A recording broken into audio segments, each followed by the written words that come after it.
अज़ली गिरामी कदर सूरह मुबारक क़सस की आयत नंबर 5 की तिलावत का शरफ हासिल हुआ और इस आयत शरीफा के ज़ैल में आपकी खिदमत में चंद एक अराइज़ और चंद एक मतालिब पेश करने की सआदत हासिल होगी। सिलसिला आज़ाद तकरीबन अपनी आखिरी मराहिल के करीब है और बड़ी खुश नसीबी की बात है और सआदत की बात है कि परवरदिगार ने हमें अपने प्यारों के जिक्र में मसरूफ रखा,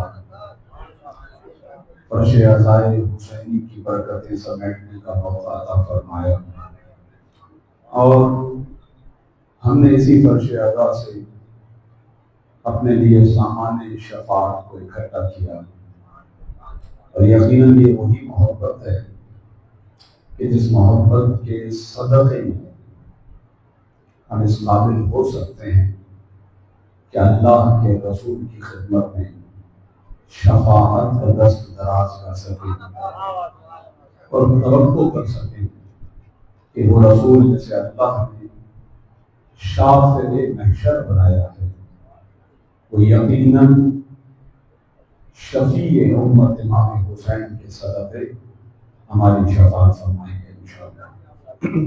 सिलसिला गम आज 6 रबीउल अव्वल में दाखिल है और आपके ज़हनों में है तारीख। मुसलसल मजालिस से आज़ाद सुनने वाले लोग हैं आप कि 8 रबीउल अव्वल करबला की जिहद से और वाक़या करबला की मुनासिबत से वो आखिरी रोज़ होता है और आप इन अय्याम को अलविदाई अय्याम के नाम से ताबीर करते हैं। लेकिन इन्हीं दिनों में दो और मुनासिबतें हैं, उन मुनासिबतों को भी मलूज़ खातिर रखना चाहिए। पहली मुनासिबत का ताल्लुक तारीख से है, हिस्ट्री से है।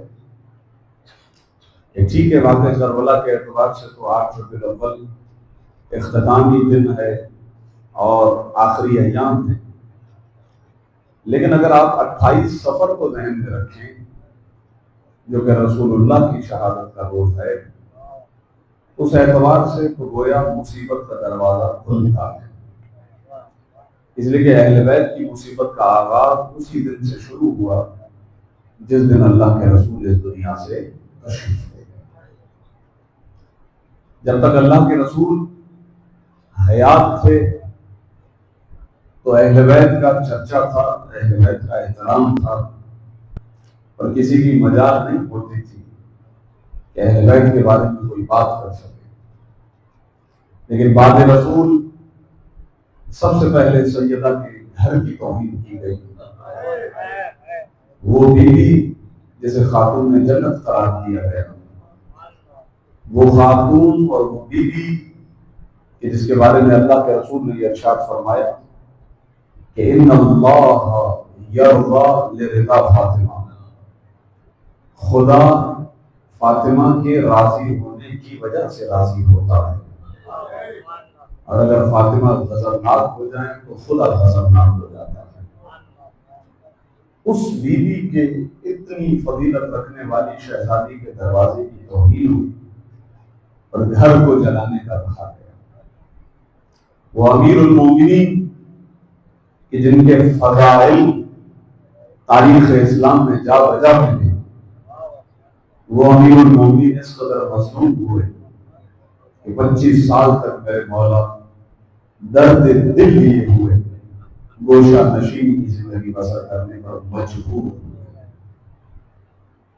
जब सैयदा को अपने हाथों से कब्र के हवाले किया था मौला अली ने, तो ये जुमला कहा था, ऐ फातिमा अपने बाबा को बताना जरूर है, अपने बाबा को बताना जरूर कि आपकी उम्मत ने आपके भाई के साथ क्या किया।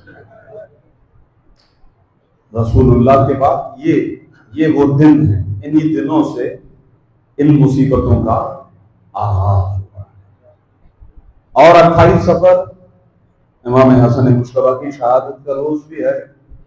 अगरचे हमारे यहाँ मुस्तनद किताबों के अंदर तारीख के अंदर 7 सफर इमाम हसन मुश्तबा की शहादत की तारीख भी है, बतलाई गई है, लेकिन हमारे यहाँ मशहूर है 28 सफर, और हम 28 सफर पर जिक्र इमाम हसन मुश्तबा भी करते हैं। उन्हीं इमाम हसन मुश्तबा ने अपनी सबसे बड़ी मुसीबत करार दिया इसी वाक़े को। इमाम ने इरशाद फरमाया, हमारी सबसे बड़ी मुसीबत ये थी कि हमारी माँ पर जलता हुआ दरवाजा दिया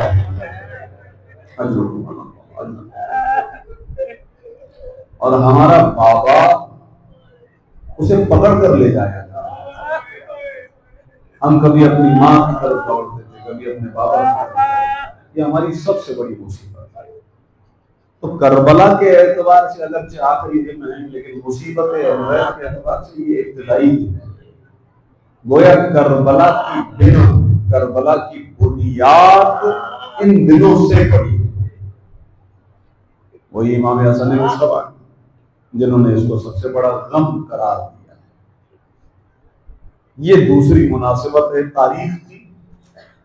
और तीसरी मुनासिबत जिसके एतबार से आज की मजलिस आज़ा मुनक़िद हुई, मेरे भाई ने मजलिस आज़ा मुनक़िद की फर्श आज़ा बिछाया, खुदा उनको जज़ाए खैर दे। और वह मुनासिबत है 8 रबीउल अव्वल की ही कि वो सिलसिला आज़ाद जो अहले बैत ने बाद रसूल तसलसल के बाद इसके साथ देखा। आप गौर कीजिएगा कि हमारे आइम्मा मासूमीन में सबसे बड़ी उम्र मुबारक ज्यादा से ज्यादा जो है वो हमारे छठे मौला की है, 65 ईयर्स, 65 वर्ष। मौला अली अलैहिस्सलाम की उम्र मुबारक वही है जो रसूल की है, 63, 63 वर्ष।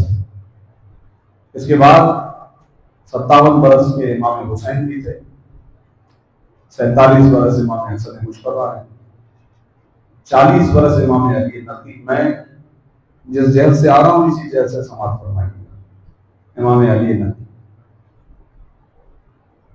और आइम्मा मासूमीन ने 30 से भी कम उम्र 2 इमाम होंगे। एक हमारे इमाम मोहम्मद तकी हैं जिनकी उम्र 25 वर्ष, 25 वर्ष के अंदर अंदर इमाम को शहीद किया। और दूसरे हमारे 11वें इमाम है हजरत इमाम हसन अस्करी अलैहिस्सलाम।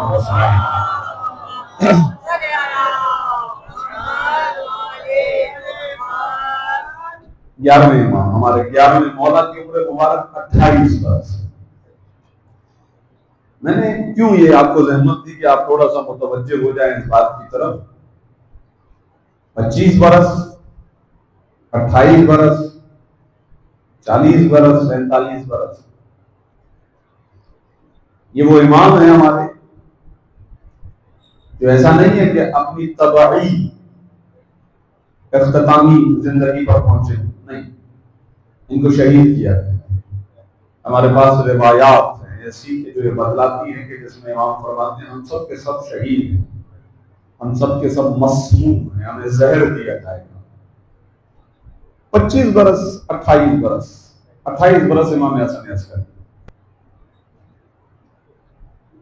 ये जिहद बहुत काबिल तवज्जो है कि अहले बैत का वजूद ये लोग बर्दाश्त नहीं करते, उम्मत बर्दाश्त नहीं करते। एक के बाद एक को जहर दिया जाता है। वाकई करबला के जैसे अजीम जुल्म के बाद फिर इमाम ज़ैनुल आबिदीन जहर, इमाम मोहम्मद बाक़िर जहर, इमाम जाफर सादिक सबको जहर दिया जाता है। ये हमारे इमाम हैं।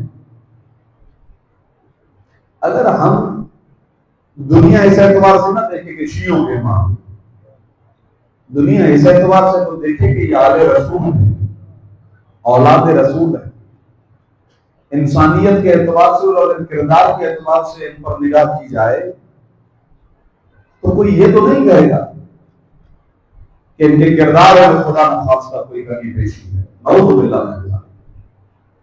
अगर ये वारिस रसूल हैं तो रसूलुल्लाह की जात की तरह इनका दामन निभाना है। इस्मत कुबरा के दर्जे पर फायज है, ये तो मेरा अकीदा है। लेकिन कमाल किरदार रखते हैं इसका तो मुआशरा भी गवाही देता है। एक इंसान को सबसे पहले अज हैसियत इंसान देखा जाता है, अज हैसियत बशर देखा जाता है। दुश्मनों ने भी जब इनकी जिंदगी को देखा तो कलम उठाया तो यही जुमला था, इनसे बेहतर कोई आबिद न था, इनसे बेहतर कोई ज़ाहिद न था, इनसे बड़ा कोई शजा न था, इनसे बड़ा कोई इबादत गुजार न था, इनसे बड़ा कोई सही न था। ये जो जुमले कह रहा हूं आपको, यानी सवाई के मुहर्रिका तक में इस तरह के जुमले आपको मिलेंगे। अहले बैत की फजीलत, इन हस्तियों को देखा तो कहा कि हाँ ये अपने जमाने के सबसे अच्छे इंसान, तमाम तर अच्छी सिफात इनकी अज़वाज मुक़द्दसा में जमा है। सरकार जब ऐसी बात है फिर क्या तकलीफ है, क्यों नहीं जीने देते? आज भी हमने देखते हैं कि दुनिया में इस तरह की कैफियत हमारे सामने आती है कि जिसका वजूद हमें भाता नहीं है, हम उसको खत्म करने की कोशिश करते हैं। ये तरीका है जुल्म। लेकिन एक और हकीकत भी अपनी जगह पर हमेशा जिंदा रहेगी, और वो ये कि किसी की शख्स को, जात को, बंदे को, इंसान को मारना आसान है, इंसान की फिक्र को मारना नामुमकिन है, उसके पैगाम का इख्तिताम नामुमकिन है। जैसे कि रसूलुल्लाह की जात गिरन, रसूलुल्लाह बड़ी बड़ी उम्र के हो गए, औलाद नहीं बचती थी। तो शुरू में तो बहुत रसूलुल्लाह को तकलीफें देते थे, कभी बच्चों को कह देते थे पत्थर मारो। अब ये भी अजीब इंतजाम था, इन्होंने कह दिया कि बच्चों से क्या तंग करो, पत्थर मारो। अक्सर जो है वो जब शिकायतें होती थी रसूलुल्लाह को अजियतें देने की, हजरत अबू तालिब के पास आते थे। हजरत अबू तालिब जो है वो फैसले किया करते थे, ऐसा मत करो, ऐसा मत करो, ऐसा मत करो। अब उन्होंने कहा कि अगर हम डायरेक्टली रसूलुल्लाह को कोई तकलीफ देंगे तो हजरत अबू तालिब को फेस करना पड़ेगा। तो अब हम ऐसा करते हैं कि बच्चों के हवाले कर देते। ये कुरान में रसूलुल्लाह के बारे में है कि रसूलुल्लाह को कहते थे ये मजनून है, नाऊज़ु बिल्लाह मिन ज़ालिक। बच्चे 12 दिन बैठे हैं, लेकिन मैं रसूलुल्लाह के लिए अल्फाज कह नहीं सकता मिंबर से, तो इंशाल्लाह मजनून का तर्जुमा आप समझ जाएंगे। खुदा ने कहा कि अंतर ही पता चल जाएगा कि तुम में से कौन मजनून है। मोहम्मद वाले मोहम्मद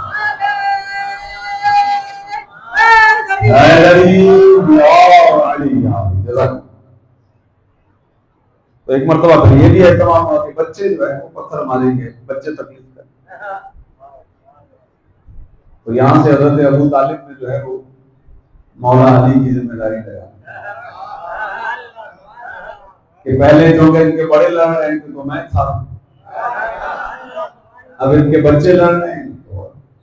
अब जब मौला अली ने इंतकामी कार्रवाई के अंदर किसी की टांग तोड़ी, किसी का बाल, तो किसी की आंख तोड़ी, तो रोते हुए भी आए और आकर कहने लगे अबू तालिब ये देखो तुम्हारे बच्चों का खेल है, बच्चे आपस में लड़ते रहते हैं कि ऐसी बात होती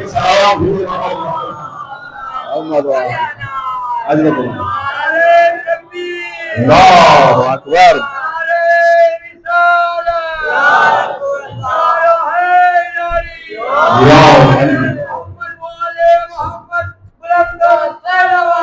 अल्लाहुम्मा सल्ली अला मुहम्मद व आले मुहम्मद।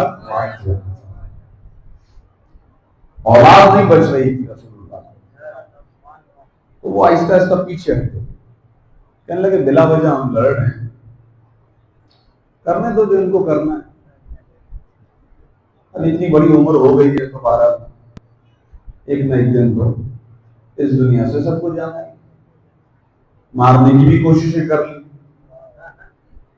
कई मरतबा कत्ल करने की कोशिशें की। जब तक हजरत अबू तालिब थे तब तक मसला नहीं था, प्रेशर बढ़ गया तो शेब अबी तालिब में ठहरे। शेब अबी तालिब ने अल्लाह के रसूल ने जब पनाह दी हजरत अबू तालिब के पास, तो मसलन ये बिस्तर है जिस पर रसूल सोएंगे, लेकिन रात को उस बिस्तर पर अली दिखाई दे रहे थे, रसूल नहीं होते थे। हजरत अबू तालिब कहते थे अली तुम सो जाओ, कहीं किसी के पास ये बात न पहुंच जाए, रात का वक्त है, खुली वादी है, कहीं से हमला हो जाए। ये रबीउल अव्वल की इत्तेफाक से पहली तारीख वो तारीख है कि जिस दिन शब हिजरत का वाक़या पेश आया। तो ये तो परवरदिगार आलम ने अली इब्न अबी तालिब की फजीलत पर मोहर साबित कर दी। और लोगों में से बार ऐसे भी हैं कि जो सोकर अपना नफ्स बेच कर बढ़ती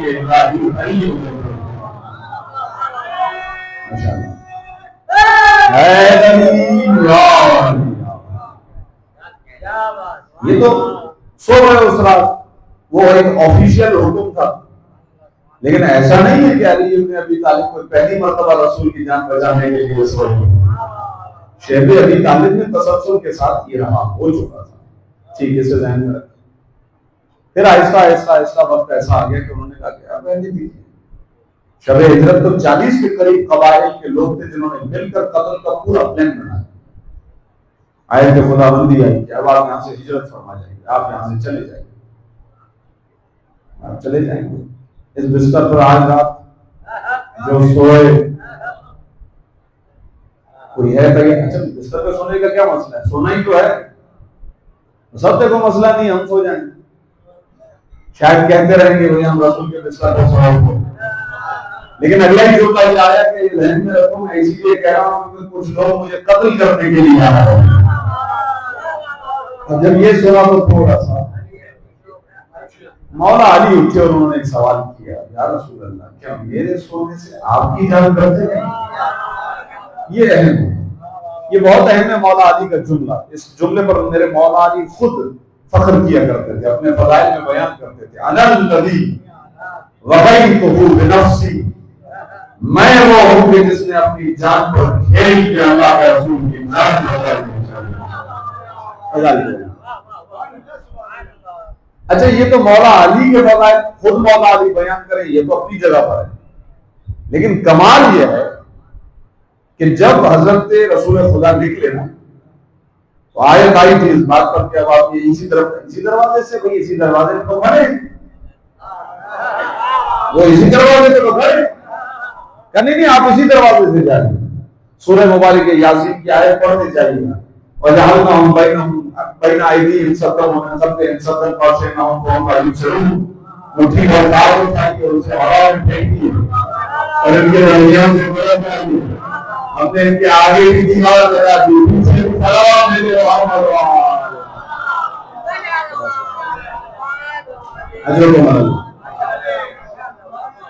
अब आप चले जाइए। अब वो इंतजार करते रहे। आपको पता है कि रसूलुल्लाह और मौला अली की उम्र मुबारक के दरमियान 30 साल का फासला था। बहुत माशाल्लाह समझदार मुम्मिन मेरे सामने तशरीफ फरमाए, आपसे इशारों में ही गुफ्तगू करता हूं अक्सर। 30 साल का फर्क दुनिया देखती है, जो दरवाजे पे खड़े थे उन्हें महसूस नहीं होता। सारी रात यही सुबह रहा कि रसूल बोले, सारी रात। और फरमाएगा ये इसी रबीउल अव्वल, अपने आपकी खुद में कोशिश कर रहा हूं कि सारी मुनासिबतों को जमा करता हुआ तेजी से आगे बढ़ूं। ये पहली रबीउल अव्वल की मुनासिबत है, रसूलुल्लाह की हिजरत पहली रबीउल अव्वल है, गुजरी है। आए गरीब कत्ल करना चाहते थे तो ऐसे चादर हटाई, चादर हटाई, मौला बच्चा दूर से 30 साल का फर्क दूर से दिखाई नहीं दे रहा, तो हम इनसे कहेंगे जनाब आपकी गलती नहीं है, यहाँ तो फरिश्ते भी परेशान हो जाते हैं कि अगर चादर में आ जाए तो सवाल करते हैं बुलाए कौन थे,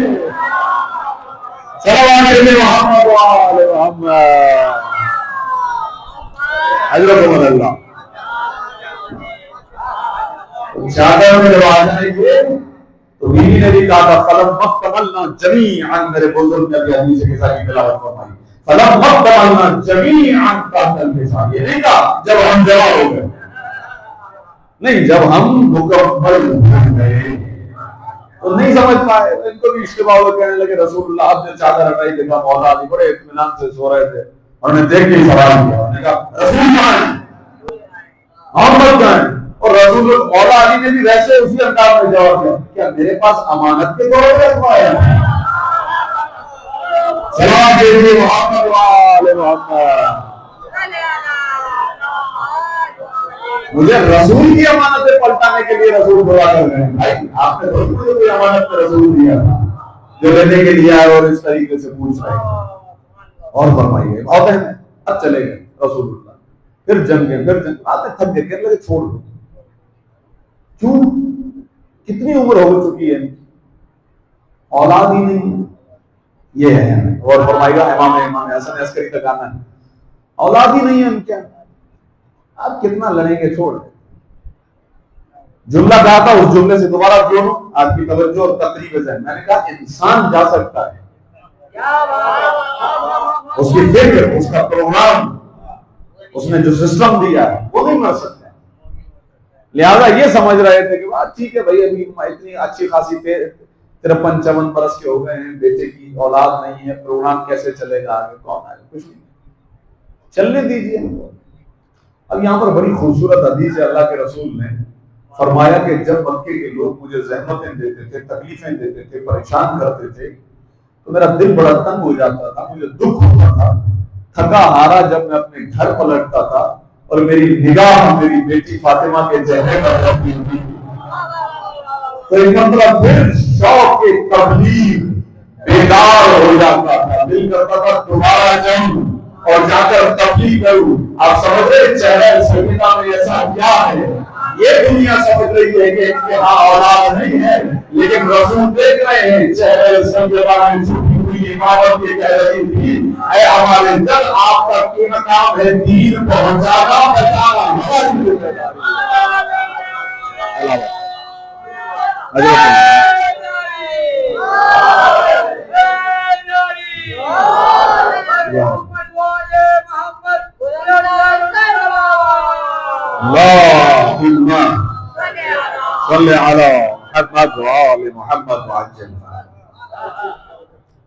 अब यही सबब है कि मौला अली से लेकर हजरत हुज्जत तक हर हस्ती ने दीन बचाया, दीन बचाया। ये मैं अपने नौजवानों के लिए रुक कर जुमला कह रहा हूं, दीन बचाया, किसी की हुकूमत नहीं बचाई। ये सोशल मीडिया ने हमारे नौजवानों को थोड़ा सा परेशान भी कर रखा है, क्योंकि हमारे नौजवान थोड़ा सा दीन से दूर है। और ये मैं गिला अक्सर आपकी मेंबर से करता रहता हूँ, और जहां मुझे मौका मिलता है तो मोमिनीन और नौजवानों को मुतवज्जे करता हूँ कि दीन से क्लोज हो जाए, अहले बैत से क्लोज हो जाए। अहले बैत वो हैं कि जवाब से पहले सवाल भी बता दिया। ये इल्म इलाही के वारिस, इल्म रसूल के वारिस, कुरान के वारिस, इल्म इनके घर का है। लिहाजा मौला अली से लेकर 11वें इमाम तक आपको मुख्तलिफ वाक़यात मिलेंगे। कभी बनी उमैया की हुकूमत चल रही है, तो कभी बनु अब्बास की हुकूमत चल रही है। फुला इमाम गए दरबार के अंदर, वो मसला हल कर दिया। 5वें इमाम ने उस जमाने में करेंसी का मसला हल किया, और न जाने 8वें इमाम ने, 9वें इमाम ने। तो हमारे यहाँ नौजवान बेचारे थोड़े से परेशान हो जाते हैं जब अचानक से कोई सवाल आता है। भाई आप सरकार बिला वजह मजलिस आज़ा मुनक़्क़िद करके उसको अच्छा बना दिया, तो उसको बुरा बना दिया, उसको जालिम बना दिया, तो उसको आदिल बना दिया। कैसी बातें कर रहे हैं? तारीख में लिखा हुआ है, आपके इमाम जाते थे, जाकर बैठते थे दरबार में, जाके सवालात के जवाब भी देते थे।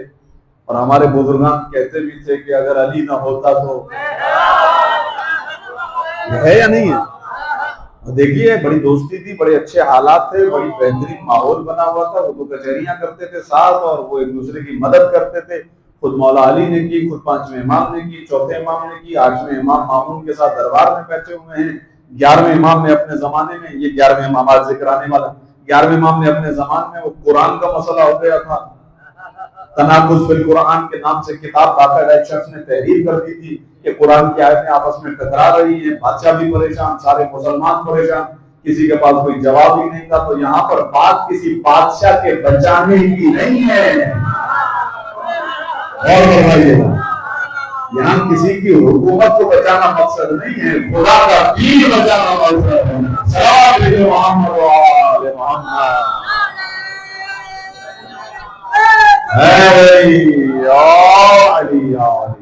और फरमाइएगा, ये मेरे नौजवानों को मैंने मुख्तसर जवाब दिया। अली की निगाह में, हाँ औलाद अली की निगाह में मकसद है दीन, अल्लाह का दीन। जिसकी तरफ से वो आए हैं उनके कंधों पर जिम्मेदारी है दीन। लिहाजा हमारे 11वें इमाम के जमाने में ये वाक़या पेश आया था। इशारा मैंने आपकी खिदमत में आज कर कि कुरान के खिलाफ किताब लिखी जा रही थी। खूबसूरती है बड़ी, तनाकुज़ुन फिल कुरान या तनाकुज़ुल कुरान। तनाकुज़ कहते हैं दो चीजों का आपस में टकराना। तो मौसूफ जो थे बड़े अच्छे आलिम थे, और कोशिश कर रहे थे कि कुरान के अंदर जो बातें आपस में टकराती हैं उनको जमा कर रहे थे। पहली बात तो ऐसी कोई बात नहीं। हमारा अकीदा ये है कि कुरान की बाज आयतें कुरान की बाकी बाज आयतों को समझाती हैं। अल कुरान युफस्सिरु बअदुहु बअज़ा। बिहारुल अनवार में मुल्ला बाक़िर मजलिसी ने इस जुमले को लिखा है, अगरचे इसका सिलसिला सनद बयान नहीं किया कि किस इमाम से मनक़ूल हुई है, लेकिन हमारे उलमा ये रेफरेंस देते हैं किताबों के अंदर, अल कुरान युफस्सिरु बअदुहु बअज़ा, यानी कुरान का बाज़ हिस्सा दूसरे बाज़ हिस्से को समझाता है, तफसीर करता है। तो हमारे यहाँ राय नहीं है। अगर आपकी समातें बेदार हैं तो तवज्जो फरमाइएगा, 11वें इमाम के जमाने में ये वाक़या पेश आ रहा है। अब्बासी खलीफा बैठे हुए। ये भी आपकी खिदमत में अर्ज कर दूं कि मामून के बाद, मामून उसके बाद थोड़ी सी मजबूत हुकूमत रही है, जुल्म के एतबार से वो मुतवक्किल की रही है। बाकी इसके अलावा कचरा है, क्योंकि इक़्तिदार बहुत ज्यादा था, पैसा बहुत ज्यादा था, ताकत बहुत ज्यादा थी, लेकिन इनकी हालत ये थी कि वो उसको मार रहा है, वो उसको मार रहा है, इक़्तिदार की खातिर भाई भाई को मार रहा है, चचा साहब को मार रहा है, ये आपस में लड़ते रहे। लेकिन इनकी निगाह फिर भी है से हटी नहीं है। और फरमाइए, लेकिन ये जब तख्त पर बैठे तो फिर भी अपना तवज्जो का तालिब इस फिल्म की तरफ, तख्त पर बैठे हैं और यही ज़हन में क्या कि हम खलीफा रसूल हैं। आ कैसे रहे तख्त पर, वो मैंने आपको अर्ज कर दिया। कोई किसी को कत्ल कर रहा है, इसी मामून ने अपने भाई अमीन को कत्ल किया था, हादी को कत्ल किया गया, मोतज कत्ल हुआ, इससे पहले जो है वो मोतदा जो था वो कत्ल हुआ। ये सब एक दूसरे को कत्ल करते थे। कोई किसी को जिंदान में बंद करके चाबी ताला लगा दिया, वो वहीं पे टूट के मर गया, किसी को जहर की चादर के अंदर, ये सारे वाकयात हैं, इसके वक्त नहीं है, लेकिन इशारा दे रहा हूं कि इसी इख्तिदार की तरफ ये इस तरीके से आए। लेकिन जब बैठते थे हम खलीफा रसूल, खलीफा रसूल। अच्छा ठीक है भाई, मजबूरी है, आप अपने भाई को नहीं छोड़ रहे तो किसको छोड़ सकते हैं? मरता क्या ना करता, सबको मानना पड़ेगा। मानते थे लोग, चले जुमला कह देता हूं, आज भी तो मानते हैं ना। सलावत भेजे मोहम्मद व आले मोहम्मद।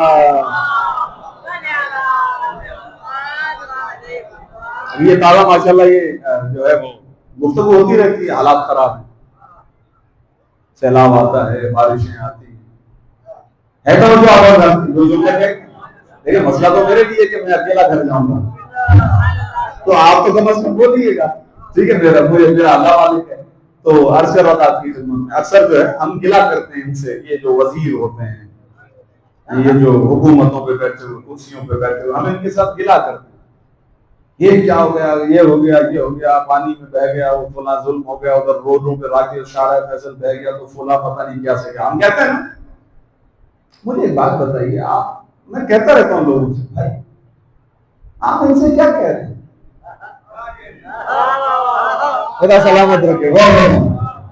आप इनसे इनको आपकी परवाह होगी तो होगी, तो क्यों होगी? क्या मगर आप इनको जितवा कर बिठा कर, क्या यहां कभी ऐसा हुआ है? जिसकी मर्जियों से बिठा दिया जाता है। तो जब इन हुक्मरानों को पता है कि हम आवाम की मर्जी से नहीं कहीं और से बनकर आएंगे, तो इन्हें आपकी क्यों परवाह होगी? आप बैठ जाएंगे, अमल करेंगे, सलाम भेजिएगा मोहम्मद वाले मोहम्मद। हकीकत तो यही है। पता नहीं कहां हम 70 साल से अपना टाइम जाया कर रहे हैं। आगे बढ़ता हूँ अज़ीज़ान निगरान की तरफ। तो भाई आप तो चले, अब आप आ गए, अब किसी भी तरीके से आ गए, तो तारुफ क्या करवा दें? खलीफा रसूल। बड़े बड़े मसाइल आए, लेकिन हम 11वें इमाम की बात कर रहे हैं। 11वें इमाम को पता चला कुरान का मसला है, तो मैंने कहा ना ये जिम्मेदारी है। इन्ना नज़्ज़लना, हमने इस कुरान को नाज़िल किया, इन्ना लहू लहाफ़िज़ून, हम हैं इसकी हिफाजत करने वाले। हम इमाम ने उस शख्स के एक शागिर्द को बुलाया, ये क्या कर रहा है तुम्हारा उस्ताद? जनाब उस्ताद है, उस्ताद का एहतराम है, क्या कर सकता हूं? एहतराम है, लेकिन बात कुरान की है, उसे टोको का नहीं टोक सकता है, उस्ताद है। ठीक है, कहते टोको नहीं, सवाल करो। सवाल क्या सवाल करो? सवाल इतना करना है, अच्छा ये बताओ, ये जो तुम लिख रहे हो किताब, कुरान की आयतों को पढ़ने के बाद तुम ये समझे हो कि ये आयत इस आयत से टकरा रही है, क्या तुम कसम खा के कह सकते हो कि जो तुम्हारे ज़हन में आया है पूरा वही कहना चाह रहा है? क्या ऐसा है? बस ये सवाल करना है तुम्हें। अब शागिर्द भी घबराया हुआ, पहुंच गया उस्ताद के पास, कहा उस्ताद एक सवाल कई दिनों से मेरे ज़हन में, पूछो। ये जो आपने इस आयत से ये माना दिया, इस आयत से आपने ये मुराद दी, फिर आपने कहा कि ये मुराद इस मुराद से टकरा रही है, ये माना इस माना से टकरा रही है, ये आपके ज़हन में आने वाला माना है या खुदा ने यही माना लिया है? गौर करिए।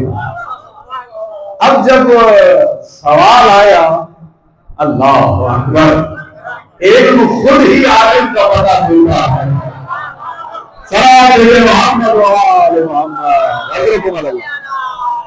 सलामत रहे। इल्म खुद ही बता। उस्ताद ने देख के कहा कि अच्छा ये मतलब सवाल कहां से लाए, सवाल कहां से आए। अब वो बौखलाया, परेशानी भी होती है ना, बौखला के कहने लगा कि नहीं मैं अपनी तरफ से कहा नहीं, सवाल बता रहा है कहीं और से। चलें अब पूछ रहे हैं तो बता देता हूँ कि ये सवाल मुझसे इमाम हसन अस्करी ने पूछा। इमाम जैसे उसने सुना उसने उठा, अपनी जगह से उठा और उसने वो किताब जो लिखी किसी हद तक लिख चुका था, मशहूर हो गई थी ये किताब, ये लिख रहा था, उसने उठा और उसके बाद वो किताब जो है उसी वक्त उसको जलाया।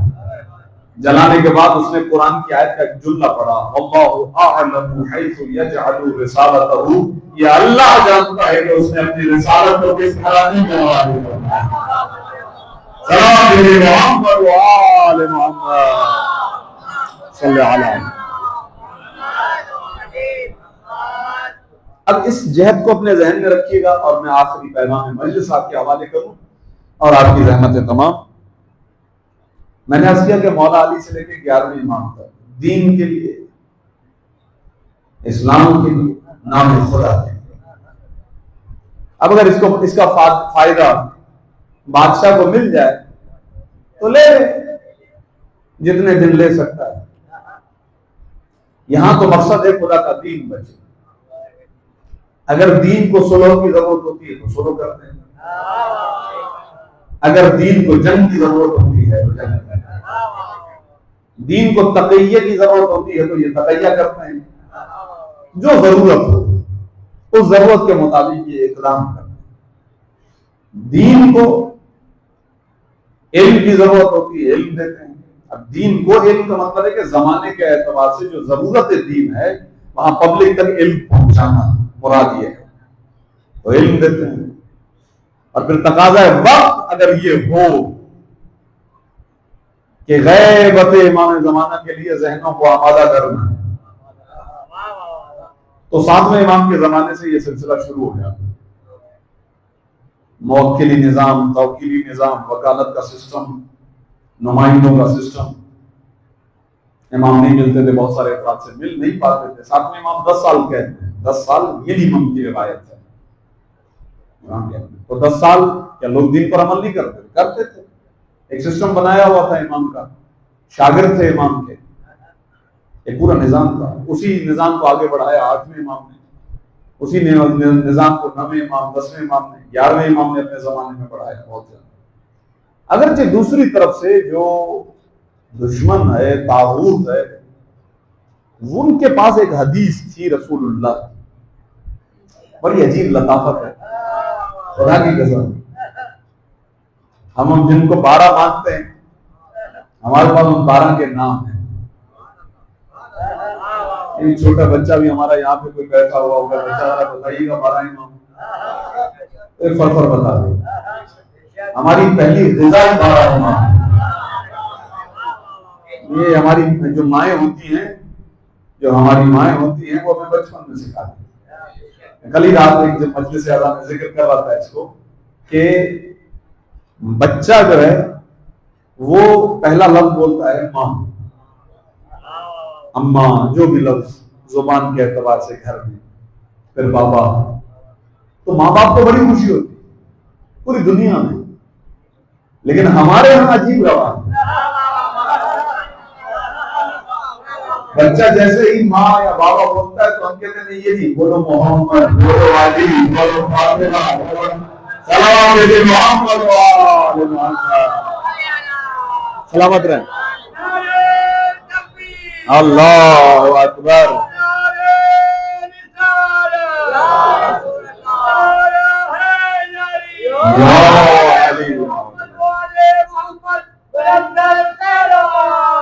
अल्लाह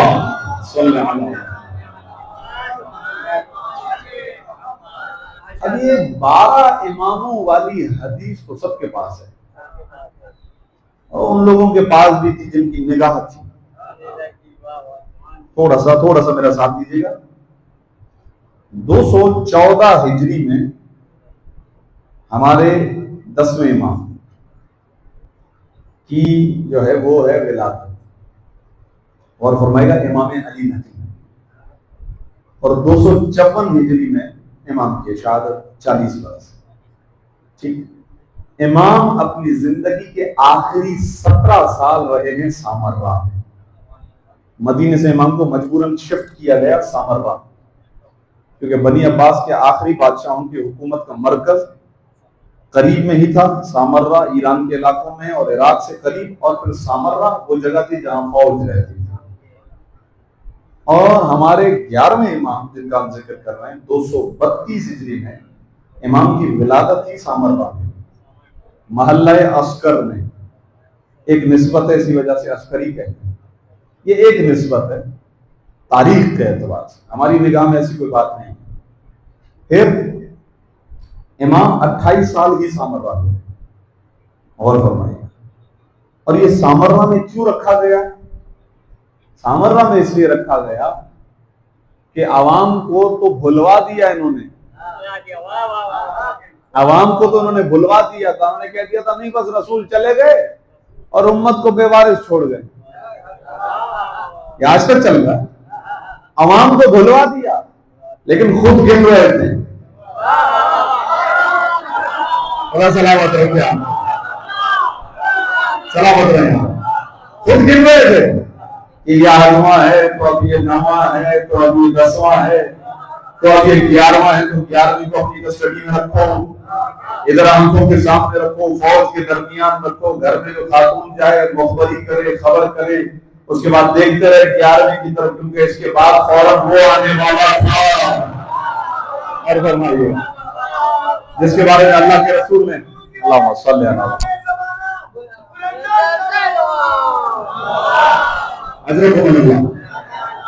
सलामत रहें, उनको पता था कि अब जो आने वाला वो कौन है, जिसके बारे में रसूलुल्लाह ने बाकी सारे तारुफ बाद में करवाए। पहले का वो जुल्म को खत्म करेगा। तो बेचारी आवाम तो हमेशा से मजलूम रही थी, सही ना, उनको तो उन्होंने बुलवा दिया कि कोई बार आने वाला था, लेकिन जालिम को पता है कि ये आएगा तो हो जाएगा। लिहाजा पूरी निगाह रखी, पूरी निगाह रखी कि हमें पता चल जाए। अब तलाश कर रहे हैं कि इमाम हसन अस्करी की कोई ज़ौजा, कोई ज़ौजा जहां हमल का पता चल जाए तो हम उसको खत्म करवा दें।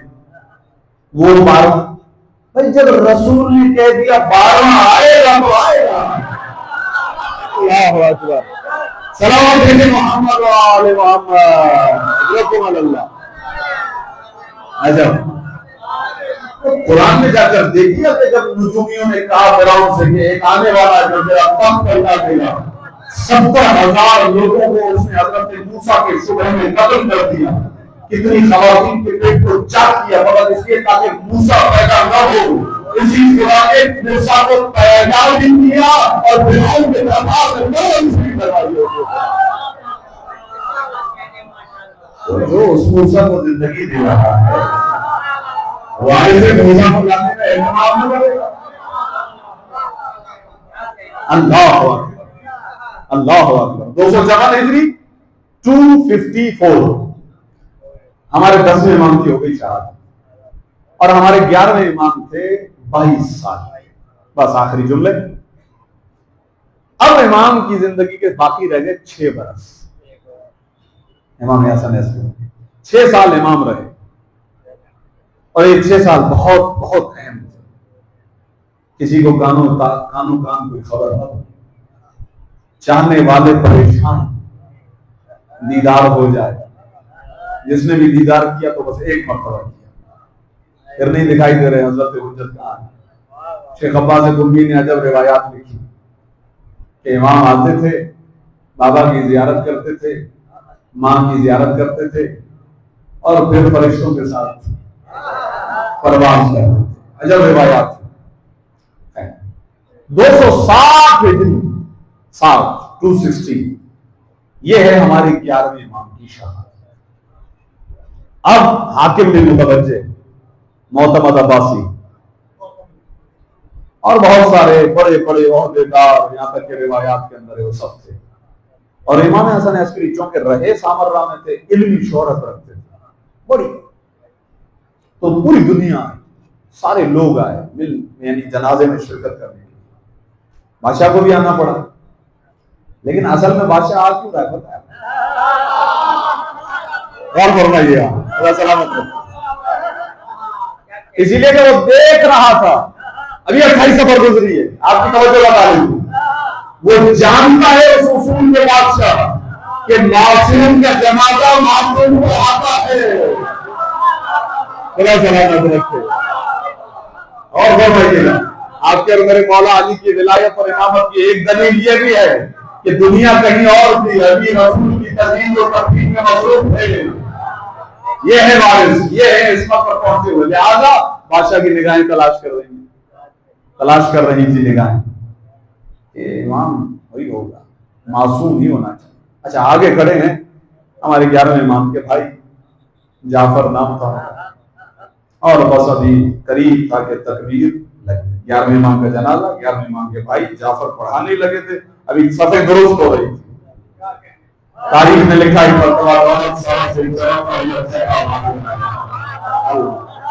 सुभान अल्लाह, 5 बरस, 4.5-5 बरस, क्योंकि 255 15 शाबान 255 इमाम हजरत हुज्जत की विलादत, 4.5 साल। दौड़ तेजी से मुझे चलते हुए अपने चचा की आवाज से पकड़ कर जानते नहीं हो इमाम की नमाज जनाजा, इमाम मैं ज्यादा हक रखता हूँ, औलवियत रखता हूँ कि अपने बाबा की नमाज जनाजा पढ़ूं। आप हट जाइए, चचा को हटाया और इमाम खुद खड़े हो और इमाम ने नमाज पढ़ी। इसका मतलब यह कि जो भी खुदा करवाना चाहता है वो कल के सलावत दे दें।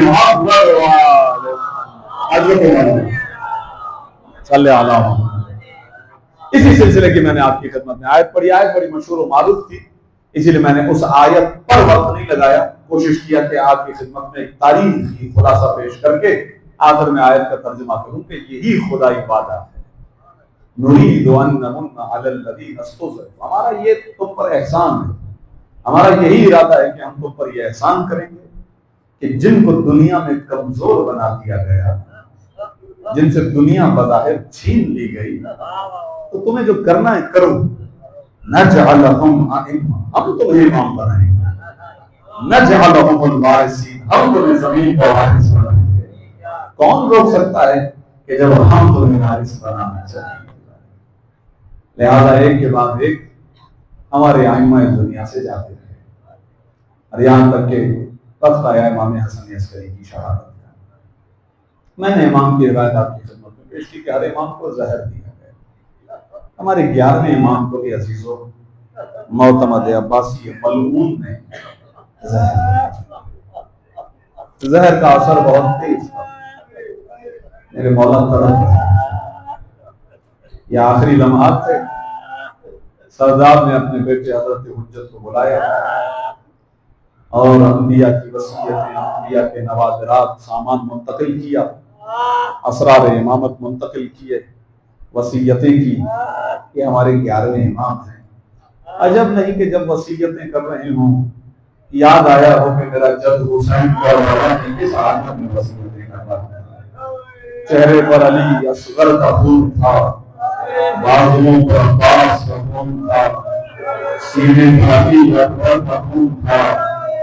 इस आलम में वसीयतें कर रहे थे अपने बीमार बेटे से। ऐ मेरे बेटे, जब मदीने लौट के जाओ, आप रबीउल अव्वल मदीने पलट के आने की तारीख है। मेरे बेटे, जब मदीने पलट कर जाओ तो मेरे शीयों को मेरा सलाम और उनसे ये कहना कि काश तुम करबला में होते। तो देख देख के मैंने कैसे पानी मांगा से।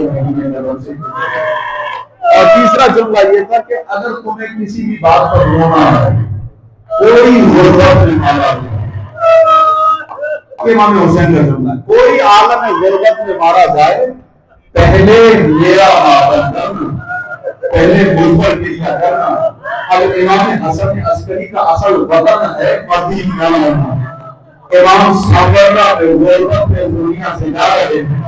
अजब नहीं कि इमाम हसन अस्करी इमाम हुसैन को रो रहे हूँ, इमाम ज़माना भी रो रहे हूँ, लेकिन इमाम ज़माना से एक जुमला कहता मौला आपके यतीमी का वक्त करीब है, अपने बाबा की वसीयतें कबूल करेंगे, लेकिन कुछ ही देर के बाद जब आपके बाबा का जनाजा आ जाएगा आप मुआवजे के तौर पर आ जाएंगे, नमाज़े जनाजा पढ़ेंगे, लेकिन मुझे लगता है कि आपके सामने तस्वीरें करबला आना हो जाएगी कि एक 24 साल जवान है, आप में हक गरीबा है, पैरों में गरीबा है, बाप का बाबा अल्लाह करीबे करबला में है।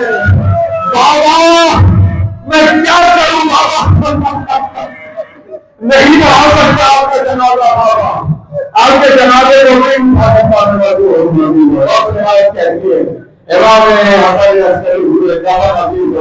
लेकिन मेरा दिल यही कहता है कि इमाम हसन अस्करी का वो जनाजा कैसे उठा।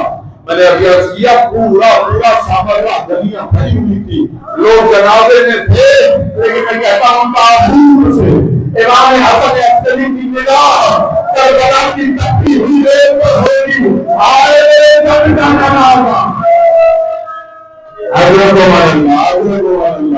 मेरे जब का जनाजा करबला की तपती रेत पर रहा, 3 दिन रहा। अगर ना वो पलट कर आने वाले दिन 200 में करने की इजाजत दीजिएगा, मैं जहमत तमाम को मैं इंशाअल्लाह बाजार से तफसील से मसाला वहां सुनेंगे, एक जुमला कहने की इजाजत दीजिएगा। बस ये बीबियां भी आ रही हैं, मदीना करीब था और जैसे ही मदीने पर निगाह मेरी जनाब कुलसूम ने कहा मदीने पर चल देना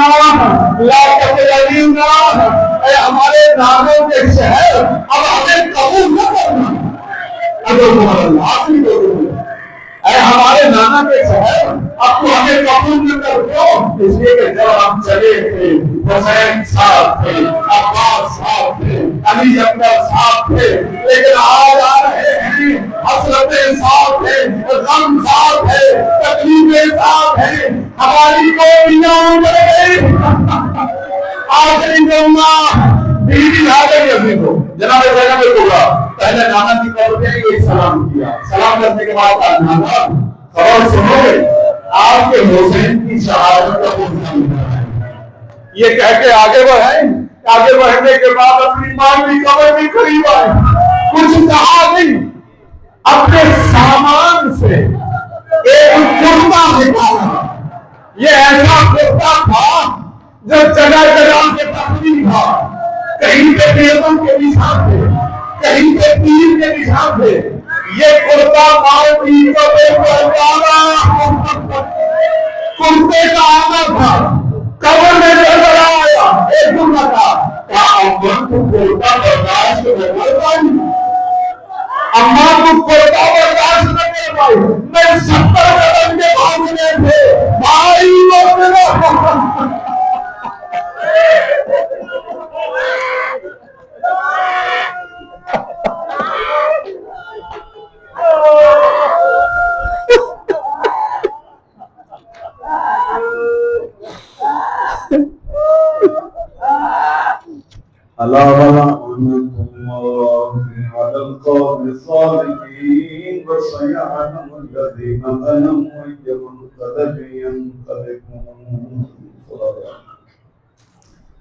वास्ता है अहले बैत की मज़लूमियत का,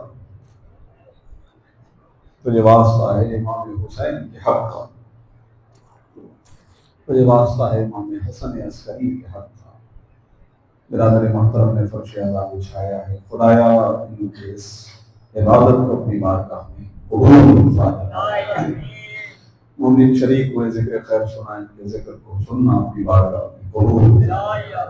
अहले बैत की मारिफत अता फरमा, अहले बैत की मोहब्बत से हमारे दिलों को मुनव्वर फरमा, हमें हस्तियों की तालीमात पर अमल की तौफीक अता फरमा। इसी तरह गमे हुसैन में जिंदगी बसर करने की तौफीक अता फरमा। इसी गम के साथ, इसी मोहब्बत के साथ, इसी इश्क के साथ, इसी विलायत के साथ क़यामत में अहले बैत के साथ महशूर फरमा। परवरदिगार बानी मजलिस की तमाम हाजात शरिया को मुस्तजाब फरमा। जो हाजात शरिया जिस मौला अली के हद का वास्ता सबकी भी मुश्किल कुशाई फरमा। आज की मजलिस अज़ामत और इमाम ज़माना की खिदमत में हम पेश कर रहे थे। हमारे मौला को हमसे राजी व खुशनूद फरमा, इमाम के ज़ुहूर में ताजील फरमा और हमें मौला के आवाम और अंसार खास में शुमार फरमा। आपसे इल्तमास से सूरह फातिहा तमाम मरहूमीन मोमिनीन व मोमिनात शुहदाए मिल्लत जाफरिया बिलखुसूस मुख्तार हुसैन इब्न शहादत हुसैन, कनीज़ बतूल बिन्त शहादत हुसैन, तस्लीम फातिमा बिन्त मोहम्मद हुसैन, शहीद हसन नसरुल्लाह और इस तरह के तमाम शहदा सबके लिए शहदाए मुकावमत और जो भी हमारे मोमिनीन उलमा बुजुर्ग शहदा सबके लिए फातिहा। बिस्मिल्लाहिर्रहमानिर्रहीम अल्हम्दुलिल्लाहि रब्बिल आलमीन अर्रहमानिर्रहीम मालिकि यौमिद्दीन इय्याका नअबुदु व इय्याका नस्तईन इहदिनस सिरातल मुस्तकीम सिरातल लज़ीना अनअमता अलैहिम गैरिल मग़दूबि अलैहिम वलद्दॉलीन। बिस्मिल्लाहिर्रहमानिर्रहीम कुल हुवल्लाहु अहद अल्लाहुस समद लम यलिद व लम यूलद व लम यकुल लहू